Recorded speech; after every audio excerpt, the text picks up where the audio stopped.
Hello everyone. Hi Kiarox, how are you? Good morning. Working. I read walking. All right. Working myself out. What do you mean? You're gonna leave or? Anyway, hello. Hello everybody. Welcome to Saturday Joseki learning stream.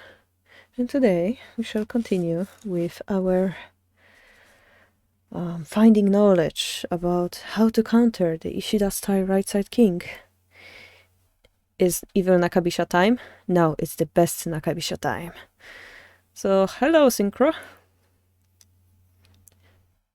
Oh, wait, they cannot hear you. I need to change something. How about now? Hello, hello. Yeah, now it's better. Great, great. Welcome once more, Syncr0. Thank you. Tell us all about today's stream, or today's lines.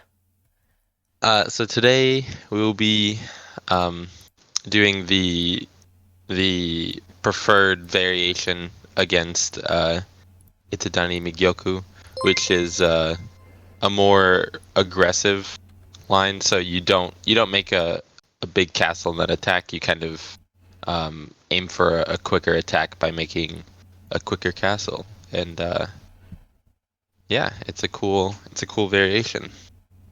Epic. Abigail, hello, thank you for subscribing. 22 months, you're almost at 2 years. Oh my god. Guys, you're so epic. Abigail, number one. Hi everyone. Welcome if you're just joining. Okay. I guess we can just jump into it then. All right. Almost 2 years, yes, Abigail. Almost 2 years of Twitch. Maybe we should do something. So, if it's 22... Anyway, I'm overthinking. For now, in June, we will have for my birthday stream somewhere, but not on my birthday, because I have job on my birthday. We're gonna do a special gaming birthday stream, I think. But for now, Shogi time. Yes, let's go, Syncr0. All right. So, just trying to see.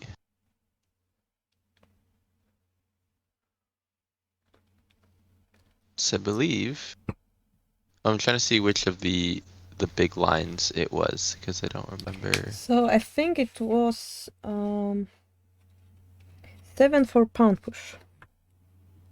After 7-4. Before 5-9 rook move. So not the king move, one move before. Instead of the king, move the rook back. Ah, got it. Yeah. Hi, Here Lifa. it is. So moving the king is a mistake, it seems, according to our book at least. Yeah. And what do we do? Yeah. So what we do instead of moving the king is we're going to move the rook back, and that allows us. We're gonna like swing it over later. And leaving the king here allows us to like make a castle while it's still in this position, and have more time for building our attack. So continuing from here, Gote is gonna kind of continue their normal plan and develop their Migigoku castle, and then we push this pawn that's common to protect this position.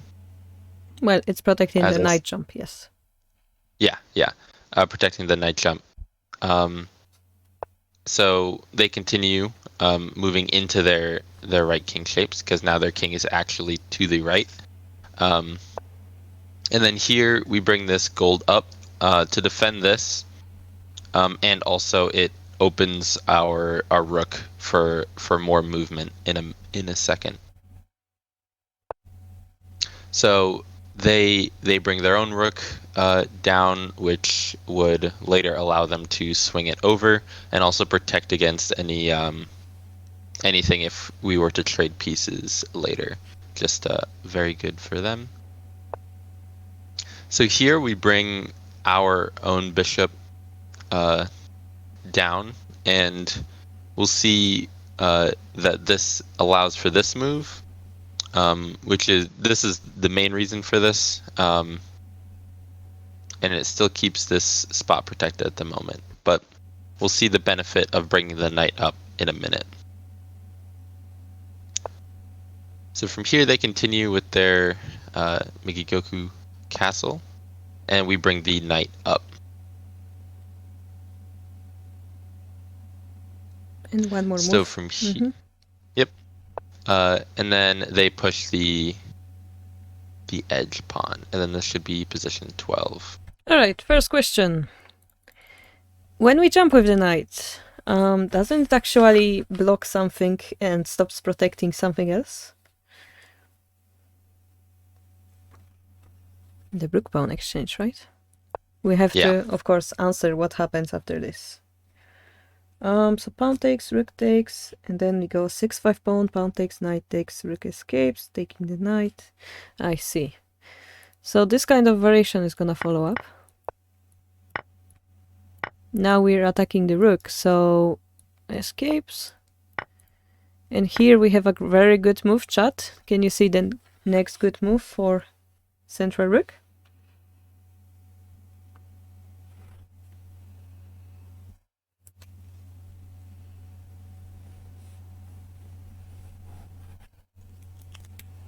What is a good move for the central rook, guys?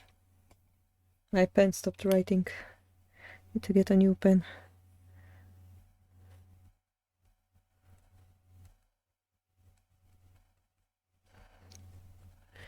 Journey says pawn drop to 6-4. Yes, this is the answer, guys. Yeah. So, what happens if general takes it, Syncr0?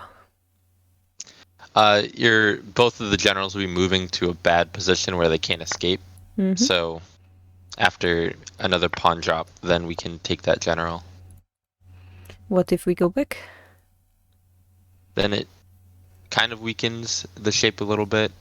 We could potentially try to get the gold and keep attacking on that square.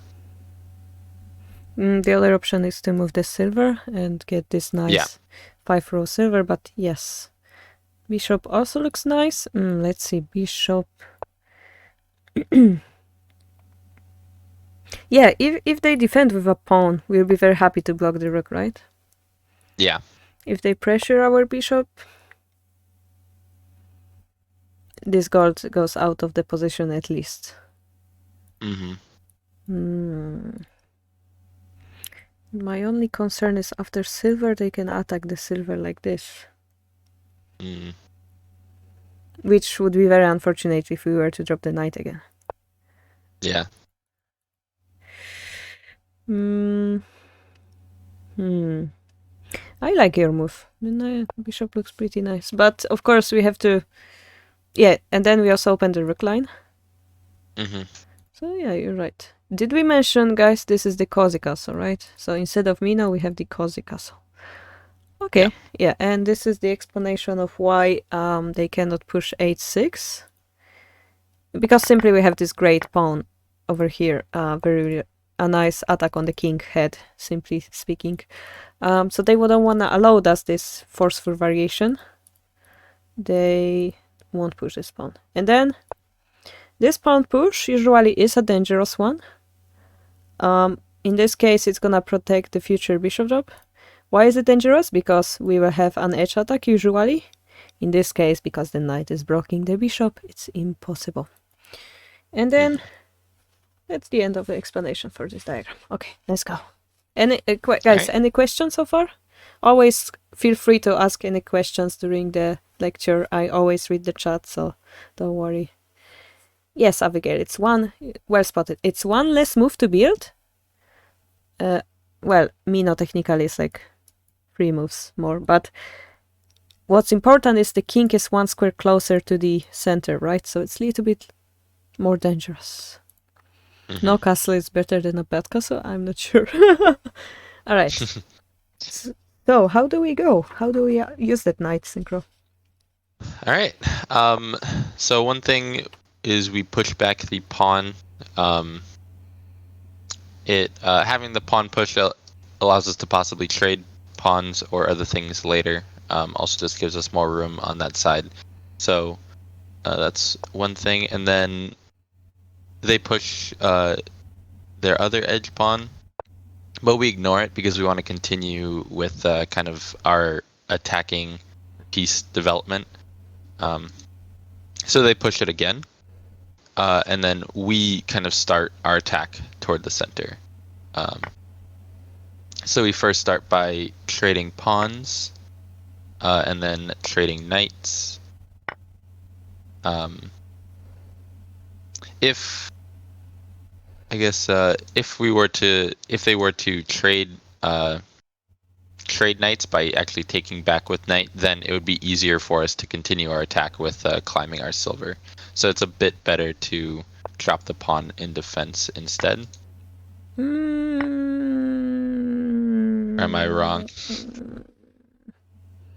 I think it's hard to tell. Does the book explain 6-5? Well, the idea is that you bring the gold up, right? Simply speaking.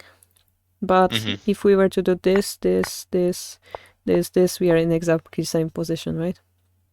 Yeah, but we could also. Oh wait, no, never mind. The bishop is in the way. Depending on the position, our rook might have been open. So probably the book wants to show you that there exists a move like 6 for pawn. I see. And it's very important for the Migi-Gyoku to know it, simply speaking. Okay. Okay. And then after this, we push on the edge, and then this is position 13. Let's see. So the Nakabisha moved the rook to the 6th file.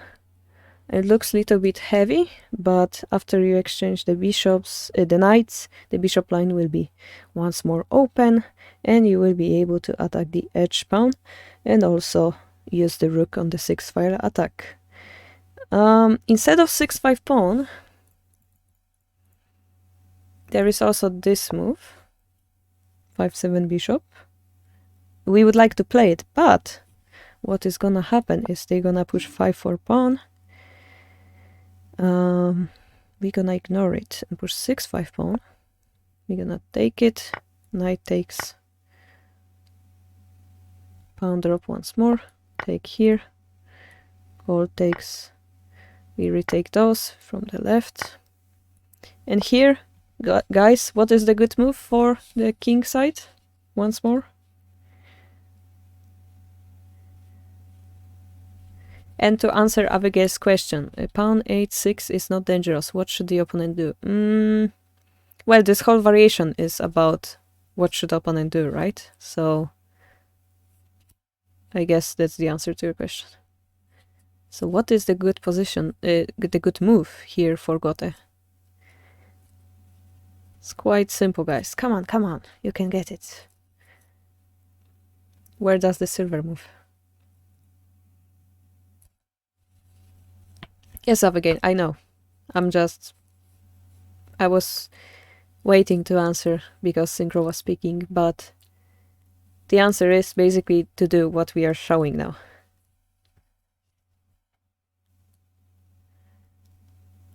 Come on, what's the answer?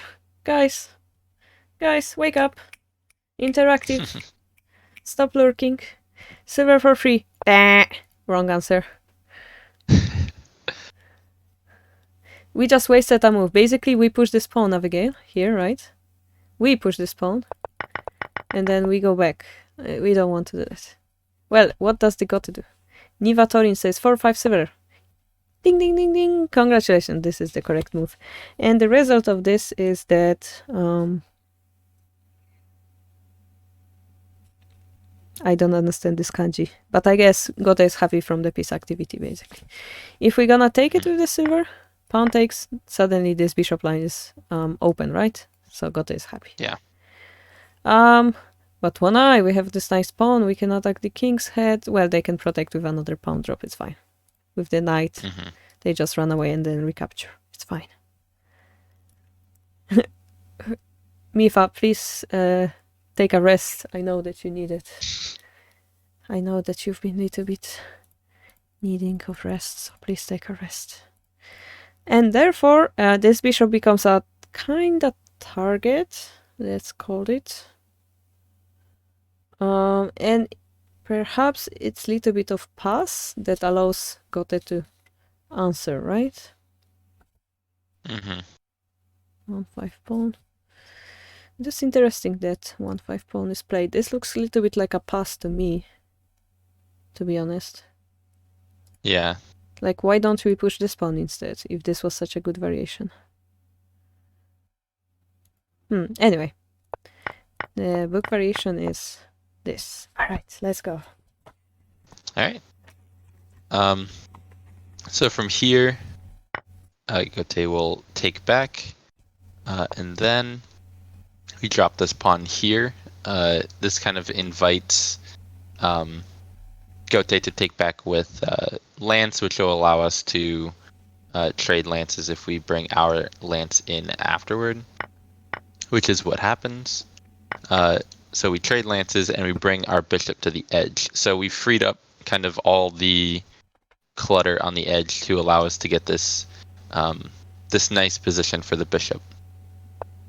And then to kind of push the bishop away, they drop pawn on 9-4. So we now have to do something with their bishop, whether it is retreat or continue attacking. So this is position 14. Okay. Let's do one more diagram then. So continuing from here, we take the gold and kind of draw the king out of his castle a little bit, and then we continue pressuring toward the king by pushing the pawn. They take back. We drop another pawn to allow us to bring our silver in, and then they drop pawn to try to push it back, but because we sacrifice the other pawn, we have this pawn drop. And then so they would take with silver, and we have two options. So one is to push the silver up, and the other is to trade silvers. So I believe the main variation is pushing. Yes. So then continuing, they have to run their king somewhere. So they run it up, and then we drop this gold here, attacking the rook, and also kind of making another attacking piece that allows our silver to come in even further. And then this would be position 16. Okay, let's stop here and then ask chat how to decide in this position later on, guys. Try to think about this position. 5, 4, 3, 2, 1. We're gonna come back. And we're going back to this move. So we are exchanging the lances on the edge. If we were to simply retake this pawn here, what they're gonna do is pawn drop.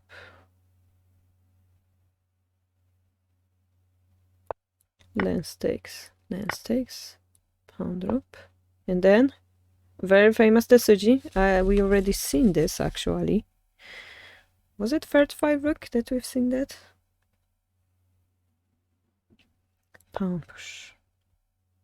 If we take, lance survives, right? If the bishop takes, boom.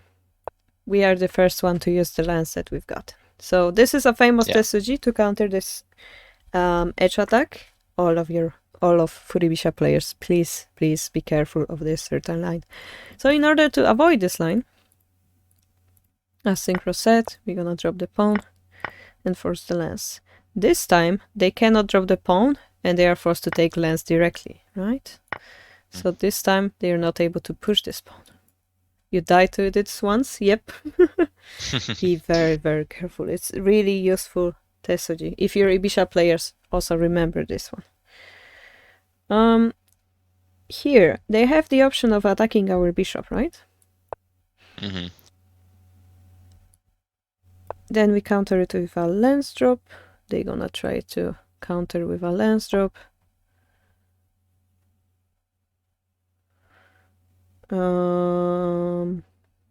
Saying simply this is gonna happen, and then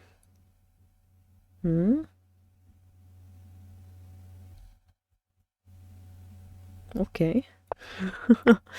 A very difficult to explain move like this, and this is playable for central rook. So I'm not really sure. I'm pretty sure this is not easy yet. We exchange gold for bishop. His king is in the center, but we're gonna lose the lance next. It seems so. We can though make a check on the king. If the king escapes, I assume we can continue attacking. There are many ways to continue attacking, like a gold drop, like a gold drop, like a pawn drop, but all I want to do is activate my rook. And by this difference, even though I gave up the bishop, their bishop is not useful, right? Also, he has nothing to target. Their rook will need like 3 more moves to promote. And our attack will be very, very well coordinated with this knight next. So it seems like we have a very, very direct attack on the opponent's king. We are happy. Yeah. There is also sub-variation that the book is mentioning. Instead of the lance drop, what if they drop the pawn? Bishop sacrifice, and then we drop the pawn directly. Pawn takes, and 7-5 pawn, the attack continues. So in this case, they didn't drop the lance, but also the rook is even more blocked than before. And similarly to before, we're still gonna attack with 6-5 pawn. Hey, that's the kid. Thank you for subscribing for 4 months. Welcome back. Thank you so much. Thank you so much for your support. So, this is why they're not gonna move the rook. They're gonna try to drop the pawn instead. Also,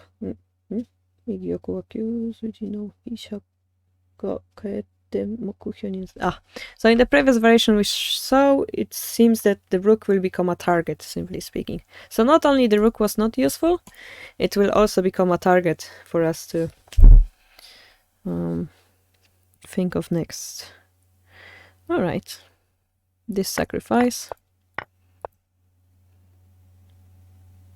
So if we were to escape, the right side king would be able to like reinforce itself, regroup.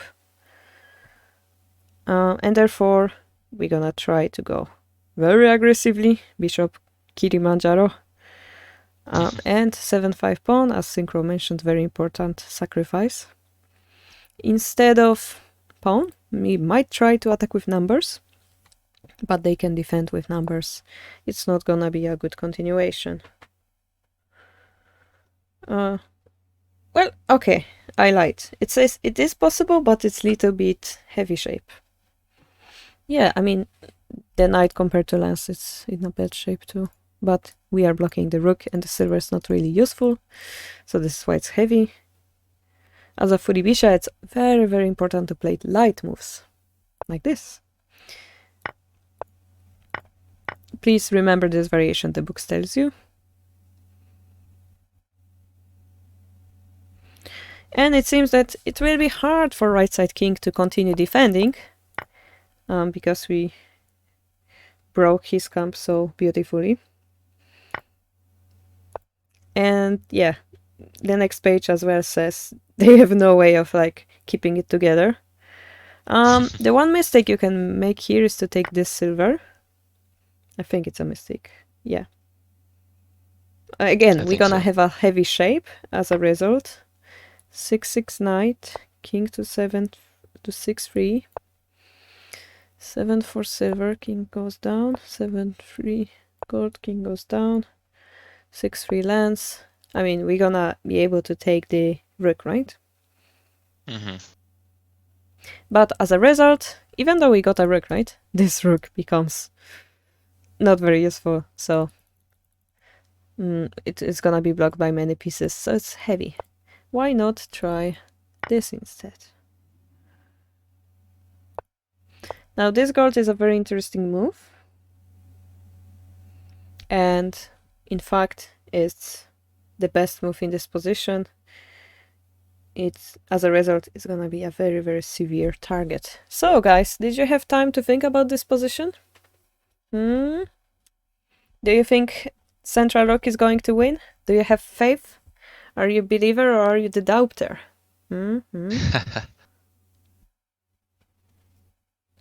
All right, let's go Syncr0. All right. So from here, Gote has to do something with their rook. So one placement is here where it can kind of still defend. That's kind of the idea about this position. So we pull the gold down, and this attacks the rook. So one thing they can do is trade the rook, and then instead of taking back with silver, we pull the king away. So if they move to here, moving closer toward our camp, we can now take back the rook, and this seems pretty dangerous for their king, because they can't really escape, and they're likely to be mated soon in with the pieces that we have. Yes, Abigail also says, I don't see the opponent surviving this. Yes. So yeah, as you mentioned, we pulled him out of his safety, and yeah. One thing that the book is saying is that in this variation you might feel the urge to unpromote the silver because it would attack the king next turn. But this would allow them to drop the gold and kinda make attacking a little bit difficult. We currently have only rook and lance, and no way to approach this king. The silver is to be taken next. Kinda making it a little bit more difficult, perhaps. So you wanna be more forceful and attack this silver like here. Defend any gold drops, making this easier to understand. I think it's really clear position, right? The king is stuck on the edge.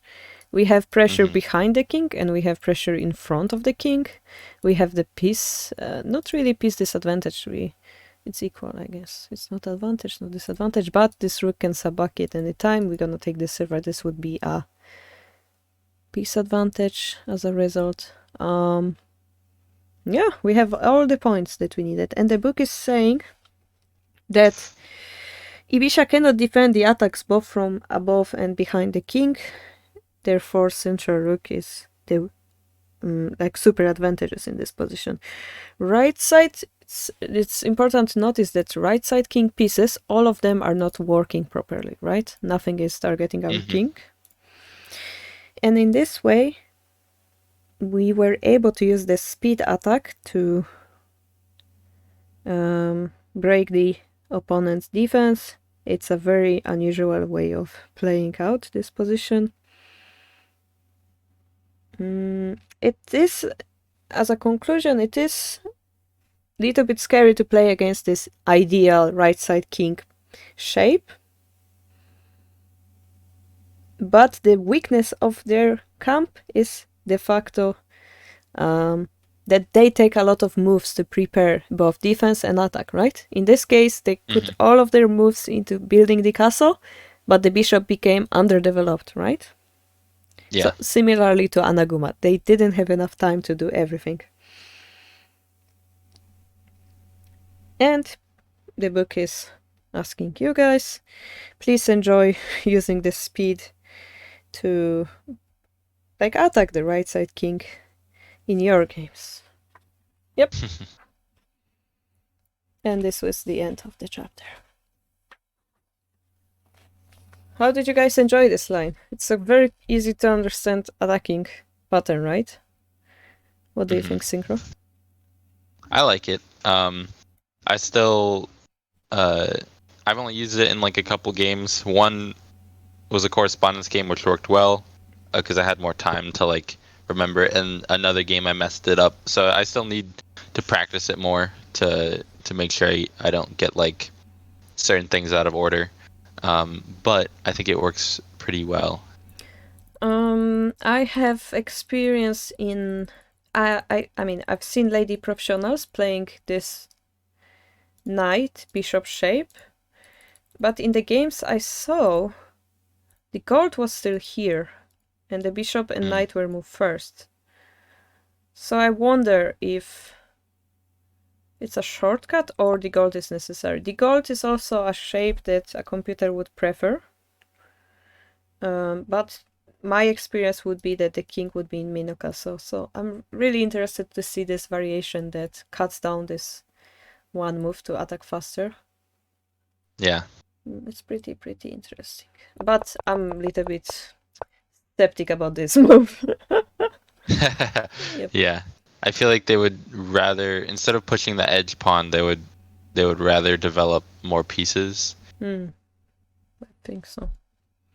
Like simply pushing this pawn instead, right? It targets the king more directly. Or suddenly like, aha, I see you wanna attack my edge, so I'm gonna exchange the bishops or stuff like this. Mm-hmm.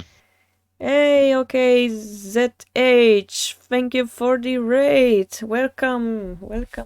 How was your stream? Ooh.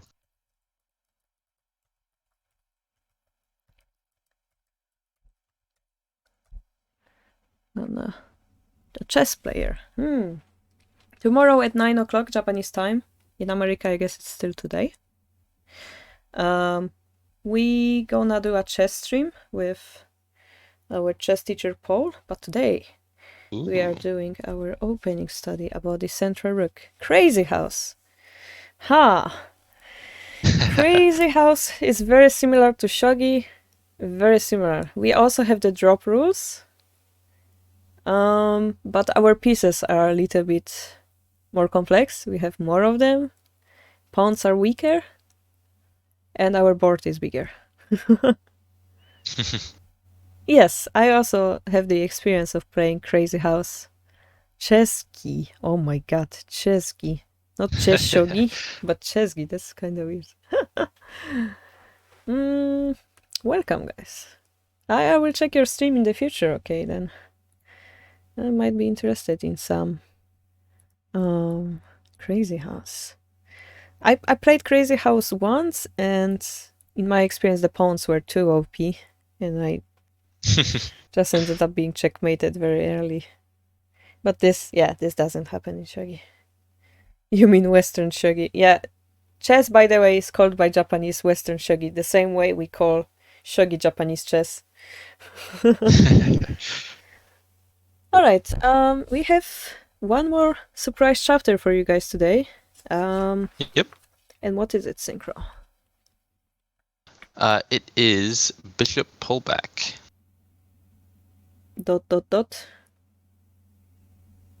There's a specific name for it. Ijima. Bishop pullback. Style. Yes. Yes. Good. Hikikaku, yes. Konnichiwa, Mr. Mo. Welcome.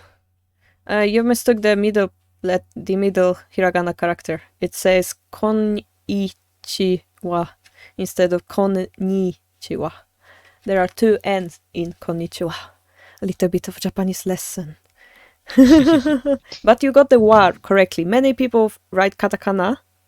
Many people write hiragana in konnichiwa with the wa character at the end. But actually konnichiwa is written by the ha, because it's a short of konnichiwa. Today is a good day, kind of. It's a shortage of a big sentence. This is why, traditionally, it's written with wa at the end. The ha at the end, not the wa. Yeah. Anyway. So, how does this strategy work, Syncr0? So, I guess let's just get started, because after the first position, we'll kind of see what they're planning. Mr. Mo, gambatte! Good luck! It's hard to come into language, but once you get to speak of it, you're gonna enjoy it a lot. Says somebody who doesn't speak Japanese perfectly, but good enough to read shogi books. Yep. Alright. So this starts just like many others, where since we're playing Sente Central Rook, we push the central pawn. They seem to be playing Ibisha at this point, so they push Rook pawn. So we continue with the standard move order. for that, and then they do a little bit of an unexpected move and push the central pawn. Ooh, this is the first time we see. No, second time actually. Never mind. Yeah, I think. Yeah, it's not too often. It definitely is a little bit annoying because we Abigail, really stop. prefer. Yeah. We definitely prefer to have our pawn on 5/5 as opposed to like keeping the bishop diagonal open and having to fight for 5/5. But so continuing from here, this is position 1, where we bring our rook to the center. So we are officially playing central rook. And yeah, let's go position number 2. All right. So then the first kind of indicator that they're going to try something a little bit interesting is this silver position. So it very clearly allows their bishop to go under the silver and kind of get this diagonal. Get this So diagonal that's running. why. Yeah. Yeah. So that's why they move their silver like that. They could also use that for moving their king into left Mino. So then we castle, and then they put their bishop into that position. So one thing for the beginners, the 3 to silver is considered a bad shape, but it's only when you're playing Ibisha, in fact. If the rooks, if both sides are playing Ibisha, after this bishop disappears, this square becomes vulnerable for pawn drops or bishop drops. In this case, because Sente already moved the rook to the center, this attack is not going to come, therefore creating this shape is safe. So the book is saying that against swinging rook, there is an opening where you do not open the bishop line and pull back your bishop. It's not a very main opening or a trending opening, but it is a very important line as well.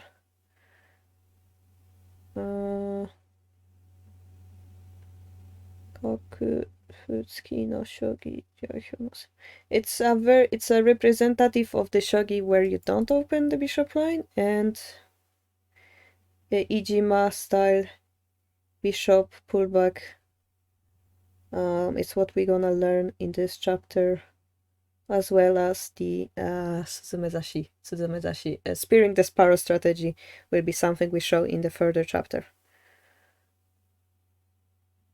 Ijima style bishop's pullback strategy is where you put the bishop back and make a minogakoi. It is its characteristics, and after that, okay, yeah. And in order to do so, you move the silver back, up, bishop back, as Syncr0 mentioned. Left side Mino will be what we're targeting. And because we, as a Nakabisha, we see, oh no, they moved the bishop to 3-1. We have to make a specific preparations. What should we do, Syncr0? So from here, we continue castling. And then, so they're going to move their bishop out of the way so they can, it frees up the space for the king to get into the castle. Oh, also worth mentioning, king 8, 3-8 will be our first big variation. Yeah. Yeah. Okay. So then we continue castling, and then Gote kind of starts moving their king into their castle as well. So we bring the silver up, pretty standard in Gokingen development. Their king gets into their castle, and then we continue pushing that silver. And then this is position 3. So in the diagram 2,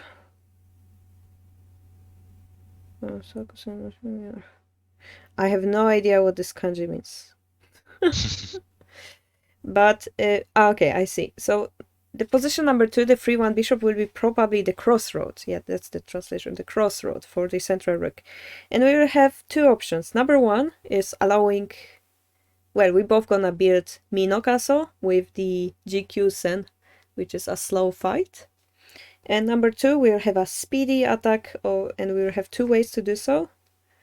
And all of them will be possible advantages. But we're gonna see the number 1. Nakabisha moved the king to silver to 6-8 after seeing the 4-2 king from the Ibisha side. If we were to mistake the order of moves and instead of king move, we were to move the silver, what's gonna happen is this exchange, and as you can see, our rook line is blocked, and we have no counter. Mifa, is it question to Syncr0? As central rook player, what castle do you like the most? It's half Mino, of course. Yeah, Mina is good. I wanna learn a little bit more about the Cozy Castle. It's kinda new and interesting. In case they were to attack in this position though,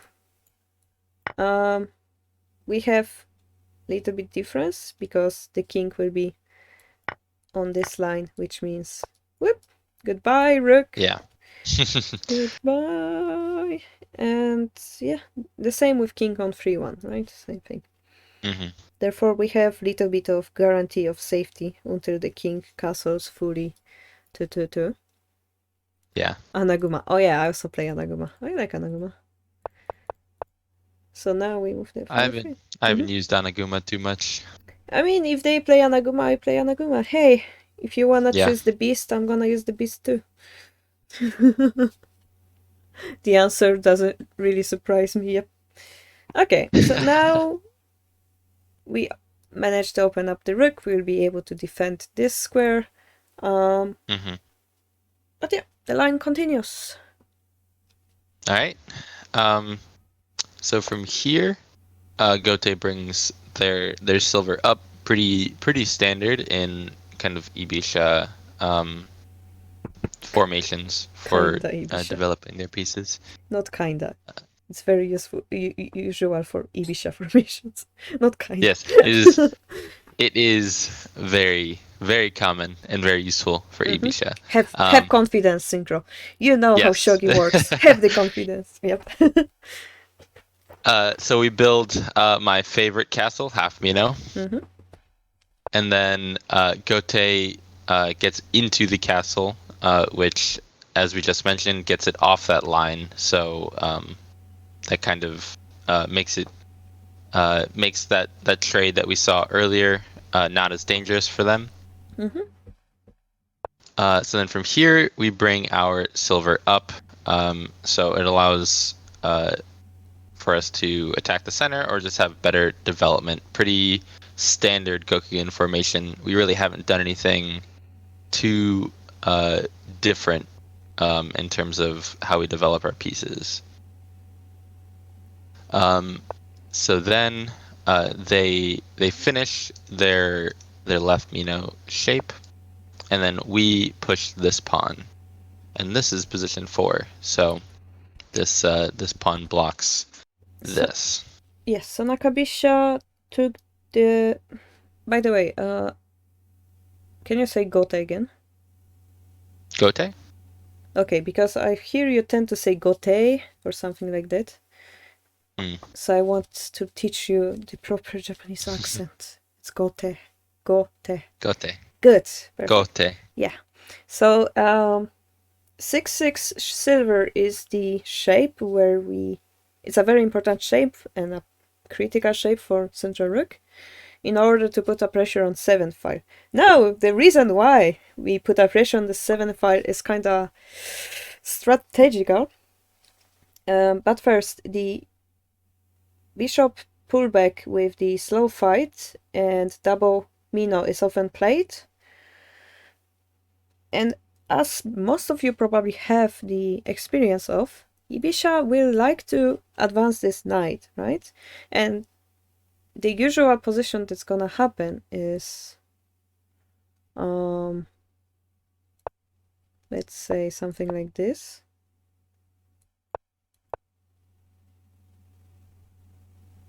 Oh. They cheated on me and they didn't move the king in the end.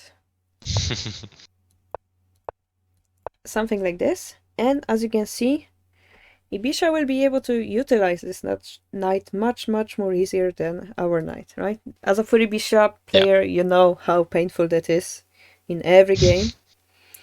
So this is why we want to block their knight usage and push this pawn. So it's a strategical meaning.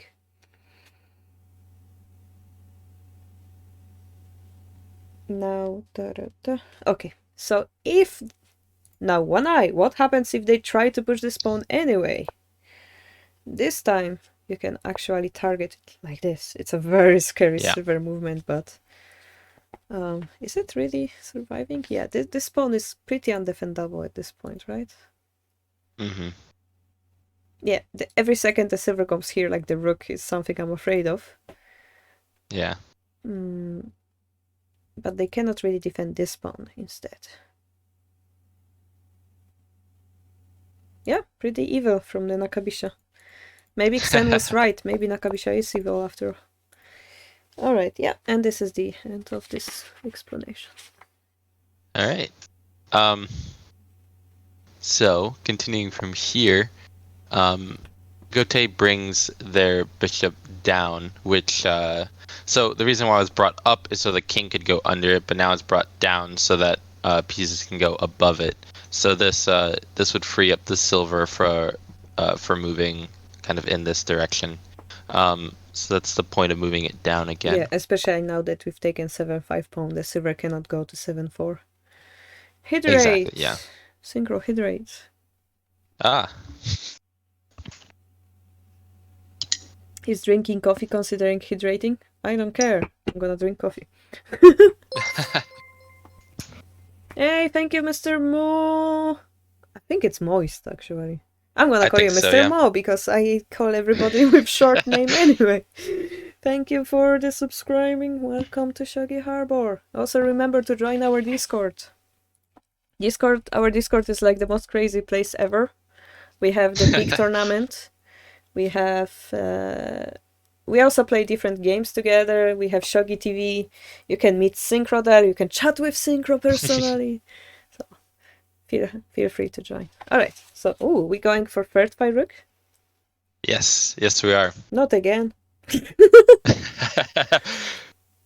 Yeah, so here we switch to third file rook, and then so this is going to allow for Gote to block any like pawn trades or anything in that position. So that's why they pushed that pawn as opposed to like maybe bringing the silver up in the same angle as like before, as I mentioned before. So we have to move the bishop out of the way, obviously, to get the rook in position. So we do that, and then, as I mentioned, the silver comes up, defends the 7-4 square, and then we bring the rook up and create a bit of an Ishida formation, which we'll finish not really. in a second. Not really, because the reason why we go for the third file rook is because they move the bishop back. And they wouldn't move the bishop back if we didn't play Nakabisha to begin with. So it's kind of weird. It's like we force them to decide their shape and then we attacked appropriately to it. Yeah. But yeah, we see a lot of third file rook. A lot of it. Yep. You have to attack where it is most useful, and oftentimes depending on like the general formation, you're not going to make any progress toward the center, so you do have to switch to something else. So it's not that like be safe if you're going outside. Since vaccination. Oh, you're vaccinated then. Haircuts. Am I the only one? Like, I always feel good after a haircut. Nah, I'm the same way. Enjoy your haircut journey. Feel good. We have to appreciate the good days, right? Especially now. Yeah. Okay, 4/4 pawn next, right? Yeah. 4/4 pawn, and then we make our Ishida formation. Our rook is kind of stuck, but it's fine. Yep. All right, so against 6/4 pawn, this one, we can also try to 5 years. Jesus, Abigail, how long is your hair? Or maybe how long? Or maybe you do it pretty long. Epic. Are you tying it or you just let it go like that? Let it flow?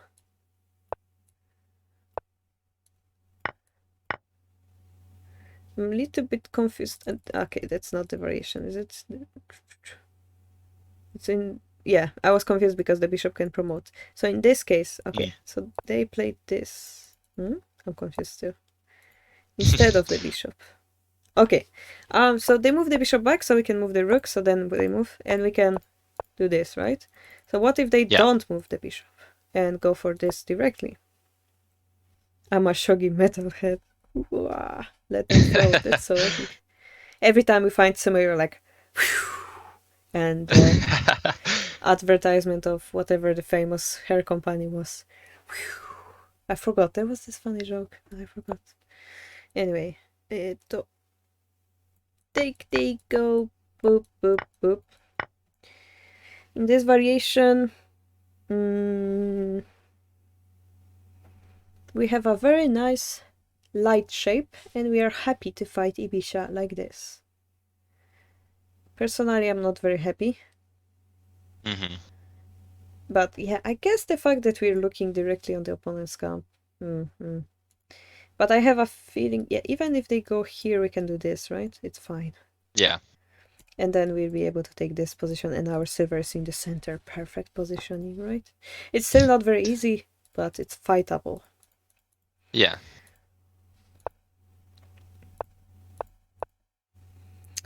So yeah, the bishop goes far away from this pawn push. That's the meaning. And also making this king a little bit more safe, right? And this is their special move that they can do. And here we're trying for the Ishida style, as Syncr0 mentioned. And the silver comes here, defending center and also defending the Ishida style. And sorry, here is our position number 5. Yeah. Wait, listen to a lot of dumb things in my life. Does it mean... I'm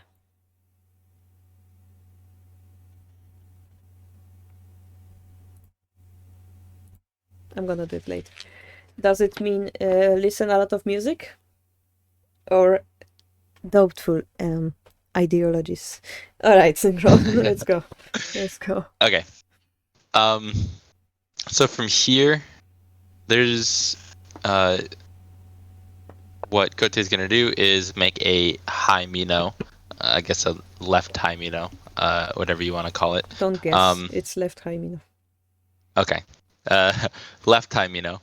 And then from here, we are going to continue our development of our own on our castle side.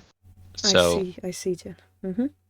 So now they can push it more freely because the bishop is not looking at the king, right? Worth mentioning. Yes. Yeah. So we both kind of are pushing these pieces, which allows like different castle kind of further castle development for both of us. So that's kind of what happens here. We push the edge pawns, and then we continue developing. So this would allow both of us to kind of switch to a silver crown, and that's what happens. So we first get into high Mino because we took some more time moving our pieces around. So we're like one move behind in castle shape, or couple moves behind the castle shape. So we first move our knight. Oh, I passed position 6. This is position 6. Alright. So we now have a high Mino versus Silver Crown. Woo! Alright. That's an amazing development. Yes, I Mino and wait, what are they talking about? From the position number 5, both sides will be creating a shape for the king. Ibisha will be pushing the silver to 3, but instead of this, they might try to move the rook here and attack, which we can simply counter by 8-6 pawn, and they will be in trouble. Yeah, no matter what they do, we can defend this square and then take this pawn for free and get a free pressure on the rook. Next, pushing this pawn allows us to make a token, so they have to probably like block us totally, which is a horrible shape to begin with, right? Yeah. Simply speaking. So yeah, you don't want to do that as Ibisha, you don't want to attack like this, therefore they want to castle, and we castle. And the reason why they have trouble attacking is because we have 6-6 silver shape.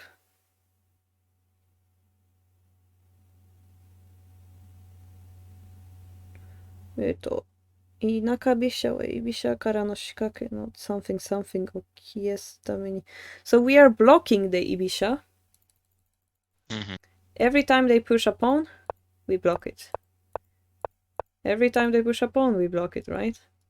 We don't want to give them a vanguard pawn. We talked about this before, but a vanguard pawn, a pawn that's on the 5th row, it's a very good shape, so we're gonna block them and block them, so they cannot attack us on the other side of the board, especially that our rook is kinda trapped. And this is a very important point. In diagram number 6, we will have a very similar position, but the biggest difference will be the silver position. So why is it different, Syncr0? Why is it so important?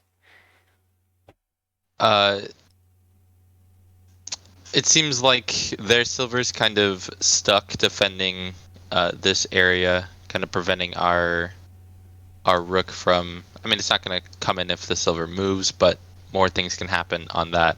Whereas ours is... I feel like our silver is a bit more active, just because it has more... it can move Silver without gap. any... Yes, silver gap. Silver diff.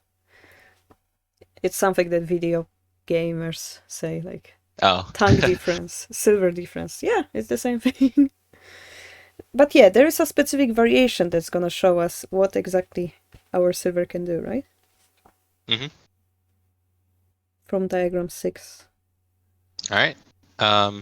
So from here, they just like moving their bishop back and forth, so they do that again. So they move it back here. It's actually because it's a more useful spot. We now have like 2 diagonals instead of just the one from this position. So that's actually why they move it. Technically, they are gote, which means they can go for senjte, so repetition. They would like to have a draw. And also, each of those bishops' move had a meaning, right? This bishop was important to run away from the central attack. Now this bishop is going back up because we are ready to attack and we're searching for some way to break the position. But... Exactly. So continuing from here... we are defending once more.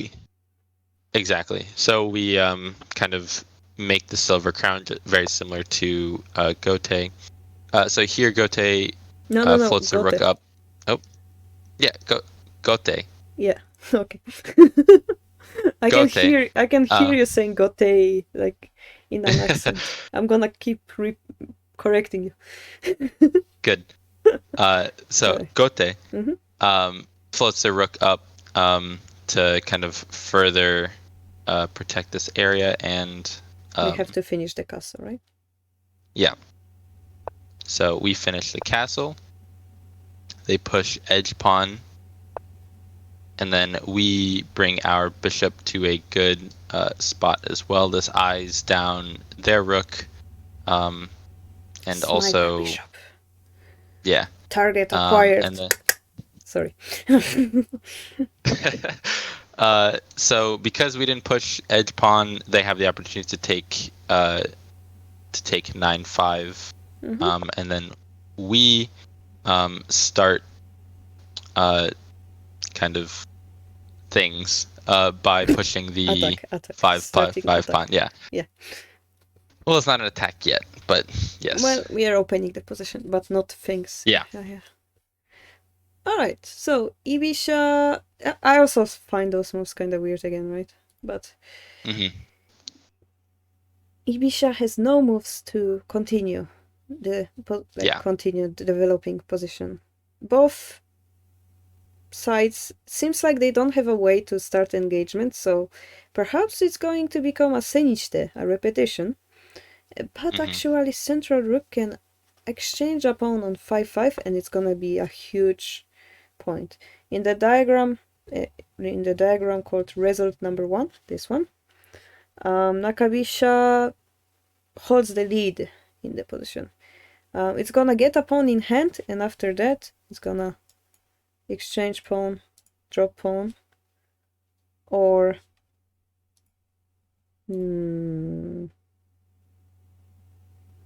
try to build up somehow the silver 5-6 shape. I have no idea how this is gonna.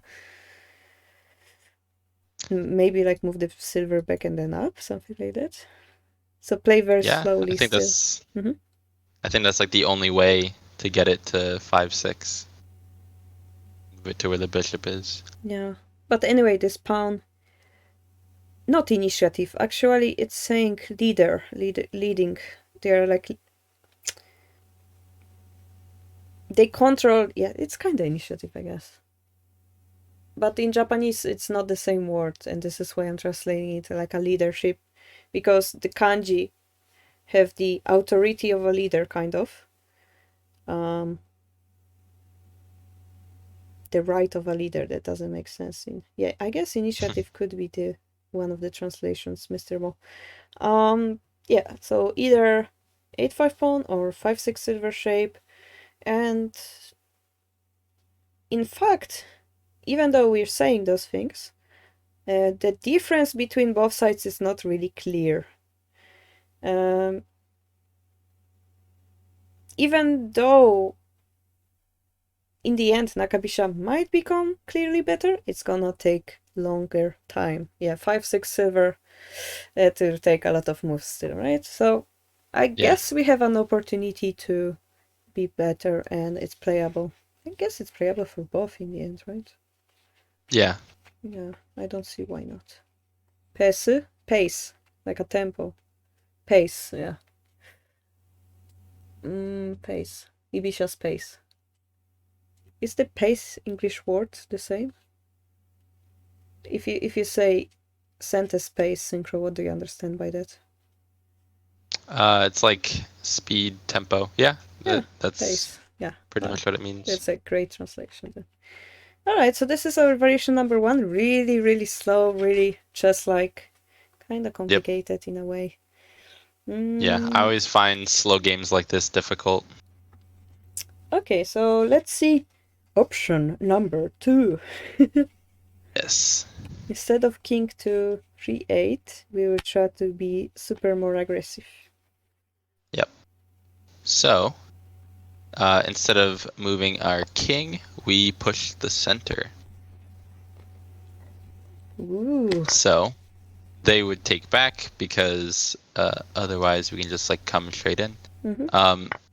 So then we take back with our bishop here. So it is and this is position 7. Yeah, very quick engagement, and it's a possible development. This game was played in 2011, February 8th, in Juinsen, so it's the Meijin League. C-class between Takasaki versus Masuda. We are basing this diagram on their game. To speak from the conclusion, I would like to recommend you, the reader, to play such a quick variation instead of the slow one that I've showed previously. In the diagram number 2, the bishop takes on 5-5. Because we have moved the bishop once already, taking it with the bishop feels kind of weird because we moved the same piece twice. If we would take it with the rook though, we will end up in position where they're gonna attack our rook, and they kind of gain a move on that. Yeah. And once more, they're gonna do the same thing with move advantage. So, Abigail is asking, is it Junisen or Junisen? So, the way you write Junisen is actually Jun-i-sen, but the reading of it is Junisen. It's like kind of weird. It doesn't sound as it's written. So it's Jun. Jun as a Jun means the order. I means like standing, like a placement, and then fight. So the meaning of it is basically a rating, deciding tournament, or like rating tournament. Is it an English word? Rating tournament? Rank deciding Makes tournament. sense. Yeah. So Jun says the order of standings and fighting for those. Yeah. Junichi. Yeah. Jun-in-sen. Jun-i-sen. So this is why Hidechi, when he writes it in English, he writes like this, because it's not Jun-i-sen, it's Jun-i-sen. But when you read it, it's more like Jun-i-sen. Jun-in-sen, actually. Jun-in-sen. It sounds like this when you say it in Japanese, I think. For some reason. I don't know why. Jun-in-sen. So yes, it's kind of confusing. Where was I? So yeah, we don't want to take it with the rook, we want to take it with the bishop. And I wanted to show one more trick. I'm pretty sure most of you are aware of that. Syncr0, we talked a few diagrams before. What is the most popular move to play for Ibisha in the opening? In the opening. Mm-hmm. Oh, you mean this silver? Yep, try to move it. Just move it. If we move. Okay. Boom! You're dead. Oh, wow. Did you know this line? I did not actually. Oh, you did not? Ah, this is one of the most famous checkmates in Shogi. Be careful, guys. You didn't know, guys? Yeah, it's a very famous trap. If people ask you, what is the most, like the fastest way to checkmate the king? It's usually this line. It's usually this line. Please be very, very careful. This is why Nakabisha is evil. And Xen was right. We can checkmate you in the opening. Yeah, it's very, very... This is why they're moving the gold. It's a great point here, yeah. Oh, sorry. Is this the main line? Yes. I believe so, yeah. Oh, yeah, so that's... Are they actually mentioning this line in the book? No. Alright. I don't know what did you say, Abigail, but it seems like it includes the word Satan. Retro Satan? Why do I imagine like retro Satan, like in gentleman's suit with a pipe, like my lady type of... I don't know. Syncr0, what do we do? What do we do? Okay. So from here, we can continue. So when we bring the knight up, we're aiming for kind of like a quicker attack. So that's kind of what we're doing here. So now they can safely bring up that that silver without getting checkmated. And this is position 8. Okay, let's go one more move. Okay. So then we bring our bishop down out of the way, reactivate our rook, and yeah. And then this is position 9. Did you guys know that most of the what's the when the demon is in somebody? What was the word? Abductions? Not abductions. Can't think of the word. Yeah, there was the word that I forgot about. Possessions. Yeah. Most of the possessions are actually the fact that people misunderstood mental illness. Like, imagine in the past somebody had schizophrenia, right? People wouldn't understand what schizophrenia is. So they're like, well, you're possessed with a demon. And then a priest would do those weird rituals, whatever it's called. And obviously that's not gonna work, right? Because it's an illness that needs medication. Yeah, burning him at the stake. Yeah, stuff like that. And they burned people on the stake for no reasons, usually, for anything. But I'm talking like, there is this famous movie also, right? With the little girl that's being possessed and the priest is fighting. Was it Rose? No, Rosemary? Was it? No, that's a different movie, I guess. That's the other demon movie. The Exorcist, yeah, something like that. Like, people saying weird stuff, that's usually like either like you have two characters in your head and you speak different voices because dissociation disorder, was it? It's mental illness, right? Multiple personality? Oh, yeah, that's also a thing. Yeah, multiple personality disorder. And people didn't know what it is, and they were like, yeah, demon, right? Usually people, when they didn't understand, it's like, demon. Yeah. So my point is, the only reason why Xen is calling Nakabisha evil is because he doesn't understand it. That wasn't my point at all, but I guess it leads to that. Yeah, so guys, do not fear. Learn stuff. Learn the world that you live in. Try to understand it. Anyway, yep. Xen, learn Nakabisha. So, totally description. So, 5 gold, 7/7. It's like saying, well, I don't need my bishop to move back. I'm not planning on defending anyway. We're going into middle game right now. Yeah. Which is kind of weird for us to recommend this opening for beginner without a castle and everything. But hey, they pushed the 5/4 pawn. It's their fault, right?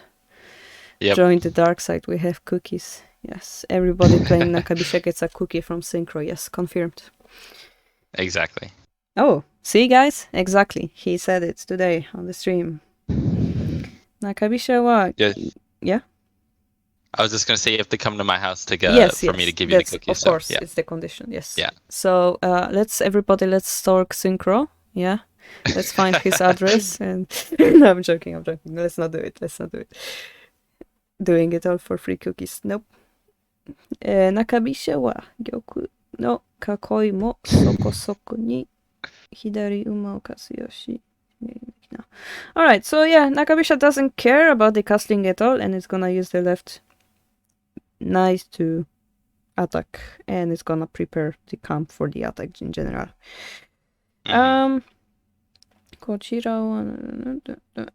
And this is the exact variation as it was played in the previously mentioned professional game. Avegeris says that Central Rook is evil. But not like evil as an adjective. He says that it's a noun evil, which makes it sound even more strong. Is the evil, yeah. Sandwich. What? Syncr0's PBJ sandwich in the dream mail. I don't understand. It's from a joke that was in the Discord. I sent Jen said he was hungry, so I sent him a peanut butter and jelly sandwich in the mail. And yeah, so he said he got it finally. Perfect. He cannot be hungry enough. 7/7. So against 7/7 knight, 6/4 bishop. Bishop takes, pawn takes. We're gonna counter with 5/4 pawn or to the bishop, as your thing is showing. Or if they try to attack directly, we just gonna do this. And as you previously mentioned, the knight will come in. It's easier to play for Nakabisha. Although I'd say it's still pretty difficult. Yeah. But the fact that their king is in the center, right under our rook influence. In fact, if they promote the rook and the knight jumps, we are protecting the lance. That's a big point, I guess. Mm. Our bishop is more powerful than yours. Yes. Also, they're mentioning it, but there is this kind of move. Yep. And one eye, what happens when we fork those two pieces? Aha! We forgot about the knight. Yeah. Yeah. So it's fine.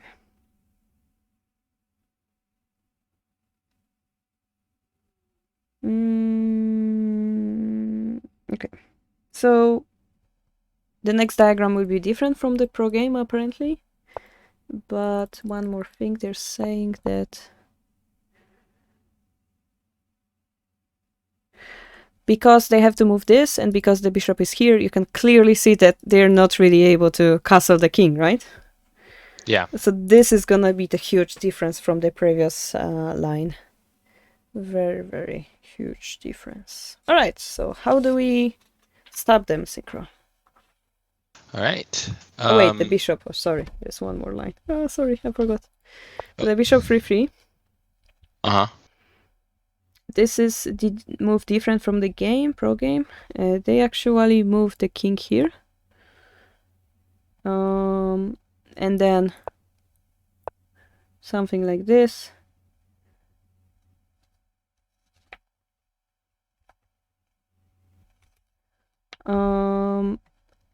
Instead of the pawn push here, they have pawn push there.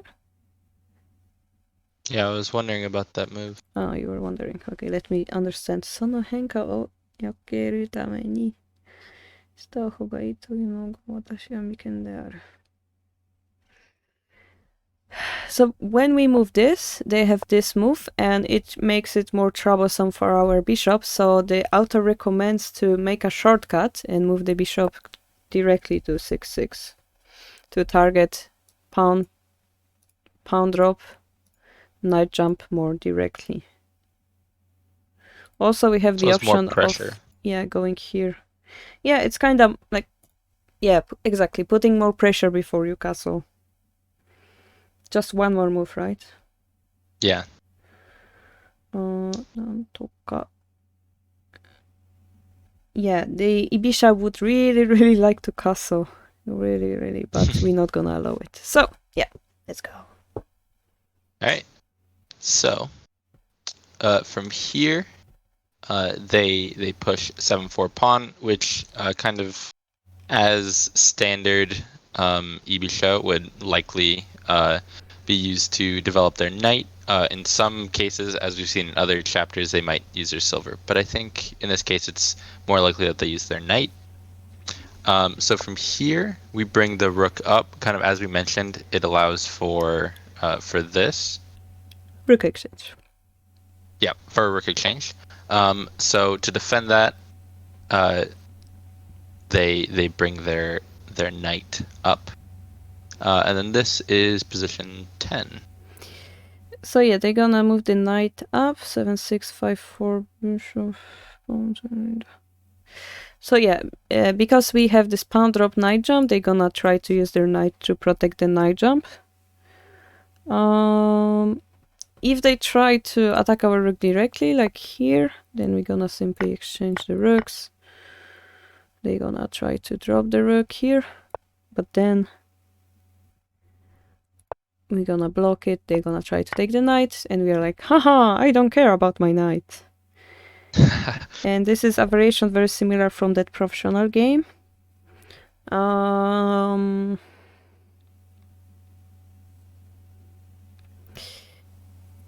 And basically, if they take it with the rook, we're gonna slowly push here, and if they take it with the lance, we're gonna even more slowly push it from here, and then retake our knight. Although I could argue what happens after this. I could argue that point.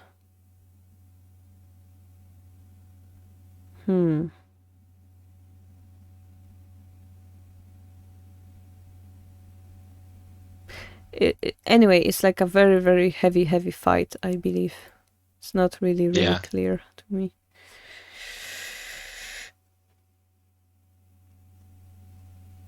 So yeah, as a result, we're gonna have an attack on 9th file or the 8th file, and Ibisha once more won't be able to get into the castle. So how do we... By the way, this looks like we lost a move, right? They're gonna move the knight up anyway.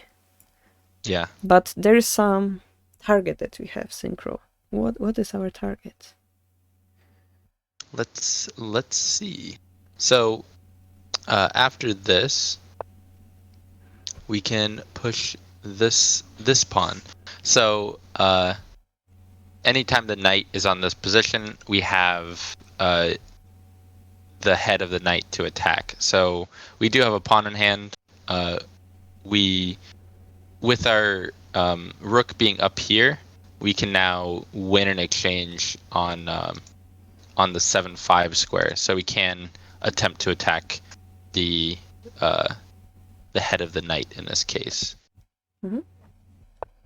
So one common move to defend that is bringing the rook. It's the only move. Up. Yeah. The only way to defend that is to bring the rook up. So we take pawn. Obviously, this. So they're going to take back. So now the knight is defended, but this allows we can trade knights here. Wow. And attempt to bring in our rook. So obviously they're going to stop that, and they can do that with a pawn. But since our bishop is eyeing that spot, we can trade bishops. And is this result 2? I think I have this written. Yes. Oh, okay, so I have it written wrong. Result 2. Mm-hmm. All right, so in diagram 10, if we were to calm down and simply say, hey, all right, I'm gonna move my king, our opponent will play this very valuable 6-4 move, as we said before. And this time, if we attack here, they're gonna use the silver to defend it. So perhaps this also gives us explanation to why the author didn't want to move the king here, because as we move the bishop back, the same variation occurs, and once more we don't have the chance to attack the knight's head as effectively. Yeah. And this is why he recommends to do it here. They will move the rook. And the reason why, so as a conclusion, the reason why we can do this shape is because we kept the king here.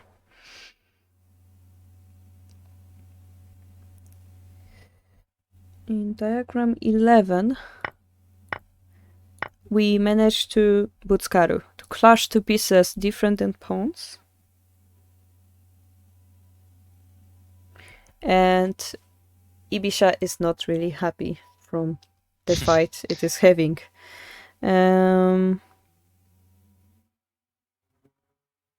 Okay, bishop takes. The next target we're going for is... Oh no, is it here? Or is it here? Here. Next target move is to drop the pawn here because... Torunowa. Simply saying, if they take, we're gonna take this, the rook retakes, and we're gonna have a knight fork. That's a very, very usual pattern in central rook as well. So the only move they have is to retake. And we managed to exchange the knights, and as an effect we also exchange the rook. And as a result too, the Nakabisha is very advantageous. Ibisha has not really space to drop the rook, and also they have no castle to begin with. The king is really stuck in the center. The bishop is also on 3-1 blocking the king. And this is once more all thanks to 7-8 king shape device, as we always translate. Well, special tactic, let's call it. And this is how we can counter the pullback bishop strategy. Yeah. Yeah, that was really. I also learned something today. Oh my gosh. Yeah, it's an interesting chapter. I've yet to see it in any of my Syncr0 games, but I will try to remember these lines when or if it happens. Who is your opponent in Shogi Ladder? Aiden and Ghoststone. Okay, if they are here today, maybe they will have the courage of playing this variation against you. Oh no, Aiden, don't do it. Yes! Thank you, Aiden. Love it. I also, because it's 15 week, I also decided to join, and I will be playing Lily and Journey. We're gonna play tomorrow on our Sunday Shogi Very stream. cool. Yeah. And I think we have one more chapter, right, Syncr0? Yes, there is one more chapter. And I think we're gonna leave it for the next week, right? Yeah, I think so. But what do we do after that? After that, don't we have a special surprise planned? I forgot. What was it? Was it playing or was it like Kifu? Rather. What did Either I one. promise? What did I promise? I think you said playing. Playing. All right. Yes. So, all right, let's make a deal. Yes. Syncr0. You and I gonna play a game. Very cool. Yes. But you choose which opening we play. Ooh. From the book. And I'm gonna play Ibisha. I have the Okay. advantage of 12 years of Shogi experience, and I have the pro database to check up all the variations. But you have the advantage of choosing which line you wanna go. I do. Very. So I I'll will have to. give you time until Monday Okay. to choose opening, and then we shall prepare, and then we shall play after finishing the last chapter. Sounds good. All right. So hope you guys are excited for it. Okay, do we have a summary for today, Syncr0? Our summary. No pressure. So Yeah. I think the summary of both of these chapters is against Migigoku and Ijima pullback, Bishop pullback. You want to play faster and prevent your opponent from kind of getting a strong like defensive position, because we don't have any advantage in those, so it's going to be an even and tough game. So if we can play faster and play and kind of punish their position earlier, that's kind of what we should aim for, and that's kind of what the two, this chapter and the line we saw in the previous chapter, kind of aims for. Oh, I cannot agree with you more. It's the best point, yeah. So, because we don't have an advantage, paradoxally, it means we have to create it for ourselves early on, right? Mm-hmm. Yep. And we do it because our rook is able to pressure the opponent's king in the center, in this case. Or in case of the left side, right side king, we have more active bishop, right? They spend too much moves on the defense, and then we can attack the edge, exchange the knights. I think the speed is the answer, yeah. Mm-hmm. Oh my god, I learned something today. Alright, I see that chat have no questions. Hope you enjoyed today's opening lecture, and be prepared for the next epic battle. By the way, the last chapter is also the Spearing Sparrow, right? Spearing Sparrow has very trending opening. There's one lady pro that's master of this opening, so I hope I'm gonna learn something next week as well. Ooh. Yeah. Any last words, Syncr0? No. All right. Yeah. You should say something like, I shall prepare for the next week, or something like so that people, yes. I will. Your determination.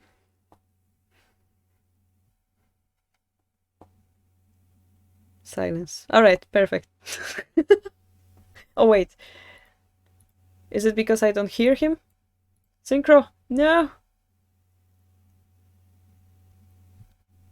I don't hear you. I will be back, he said. No, the timing. The timing. Only determined to teach me. Oh, now I can hear you. Oh, you can? Now I can, yes. You just... Okay, cool. You got cut in the most dramatic second. Yeah, I think my internet must have cut out for like a split second. Oh, alright. But I was saying that I will do my best and study hard and review everything I've learned from all my many Central Rook games and prepare for battle. Ooh, perfect. So guys, remember, Syncr0's time to choose the opening will be until Monday. He's gonna post it on our general chat, and we both shall prepare. I'm gonna play Yes. Bisha, it's gonna be an epic battle, so please make sure you come here the next Saturday, same time, 10 o'clock GST in the evening. And also, tomorrow we have morning stream with Paul. This week we're doing chess. I'm totally unprepared. Paul knows that and he's gonna forgive me.